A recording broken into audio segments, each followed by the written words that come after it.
Gutka, alcohol இதெல்லாம் வந்து அது ஒரு ஆபத்தை விளைவிக்கிற ஒரு பொருள் அப்படிங்கிறது எல்லாத்துக்குமே தெரியும். நான் சட்டவிரோதமாக நான் விற்கிறேன் அப்படின்னா என்னென்ன தண்டனைலாம் இருக்குங்க சார்? குட்கா வந்து விற்கவே கூடாது தமிழ்நாட்டில். ஒரு சில மாநிலங்களில் விற்கிறதுக்கு பர்மிஷன் இருக்குது. பட் தமிழ்நாட்டில் பர்மிஷன் கிடையாது.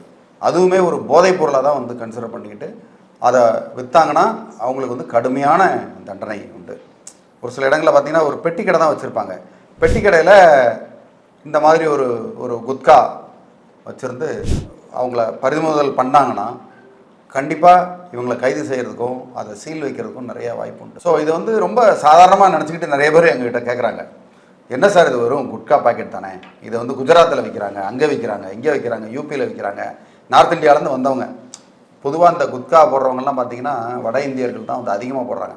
இப்போ தான் கொஞ்சம் கொஞ்சமாக இவங்களும் கெட்டுக்கிட்டு வர்றாங்க. அதுக்கு முன்னால் பார்த்தா அவங்க போடுவாங்க, அவங்களுக்கு தெரியவும் செய்யாது. இது வந்து கடையில் வச்சு விற்றா 10 ரூபாய்க்கு வாங்குறது வந்து 100 ரூபாய்க்கு போகும். அப்போ இவங்களுக்கு வந்து லாபம் அதிகமாக இருக்குன்னு இதை நிறையா சிறு வியாபாரிகள், இந்த பெட்டி கடைக்காரங்க மாதிரி இருக்க சிறு வியாபாரிகள் வந்து 100 கிலோ 200 கிலோன்றது மாதிரி தெரியாமல் வாங்கி வைக்கிறாங்க.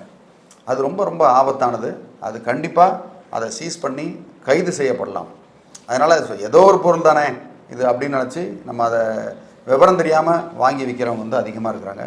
அதனால் அதை வாங்கி விற்கிறது வந்து சட்டவிரோதம்.